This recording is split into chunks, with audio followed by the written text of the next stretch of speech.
Mr. Nyerere, it is extremely kind of you to see us, and we do appreciate it, particularly as you are an Edinburgh graduate yourself, and you've been kind enough to say also that you support what we're trying to do in filming education to encourage British people to come out here to teach. I wonder if there's anything you'd like to say about that yourself. Well, the only thing I would like to say is to emphasize the importance of education in the development of any African country. In the more highly developed countries in the world, education is a social service.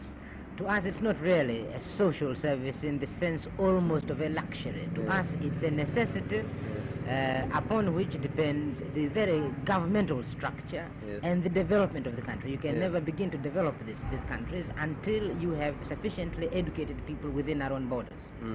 Yes, well, that's the thing. Here in Africa, in brief words, education offers a challenge such as it offers nowhere else in the world. And we have two difficulties. One is finance. Within the limits of finance, we are doing all we can. The other one, which I think is perhaps a much more important need, is the teachers. Yes. And you will find that here in Tanganyika, for instance, our emphasis is on secondary education for two things. First, for three things. First, because it is there where we can quickly get the results in getting people into our services. It's also there where we can get the teachers. One of our biggest needs is teachers, and we want the teachers quickly. Yes. And we can get them quickly if we expand secondary education rapidly. But there's also another this is an important point. It's at that point where we can borrow teachers from other countries. Yes.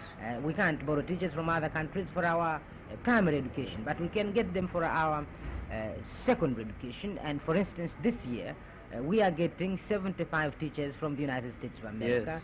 Yes. And I'm hoping, frankly, that Edinburgh and other universities in the UK will take the interest in getting teachers interested in coming to teach in these countries. Good, thank you, sir. Well, so you say that education is the framework and basis of the future of this country. Now, I do know that a lot of your promising school certificate people who might be going into the teaching profession are going for these scholarships, a lot of them to America. And although this is a very good thing, do you feel it's as well organized and as well arranged as it should be? Well, originally it wasn't, but you may be aware that a number of American universities have now decided to get this better organized than it was. It has become a controversial subject, but I believe myself that it is a good thing, that we must get as many of our people going abroad, coming back, because after all, this is a long-term thing, and the more of our people we can get a broader education, even before we can train them for teaching, the better. I don't think myself anything but good can be done through getting a large number of these boys, provided they have the qualifications and they go to good universities, coming back here. Fine, yes. Well, I thought you would say that the problem seems to be that there have been one or two rather doubtful scholarships, people going out who have arrived and found that they haven't the qualifications and that the course they're doing doesn't suit them and this sort of thing. But this is stopping now. Well, naturally, this happens initially when you're organizing anything on a large scale, but I think the position is being handled now very satisfactorily. What do you feel about Britain's contribution to education out here? Do you feel she's making a big enough one at the moment, particularly in people like ourselves coming to teach, or in scholarships to universities like Edinburgh and that sort of thing? Well, I mean, as I've said before, I hope that we can get more British people interested in coming to teach here. And let me say there are two reasons for it. One is that the language problem, the system of education, and past association. So it's much better if we can get teachers from English-speaking countries, from Britain and similar countries. And also, for some people like myself, for sentimental reasons, I would like to see a large number of teachers coming from University of Edinburgh. That's very nice. Well, sir, another point that strikes me from what you were just saying, I know that from the beginning of next year, official government policy is full racial integration at schools, but there are so many problems of money, of background, of language, of food. Do you really feel that there will be much integration in schools? Won't they go on much as they are, perhaps with very few Africans at European schools and vice versa, or Asians? Initially, yes.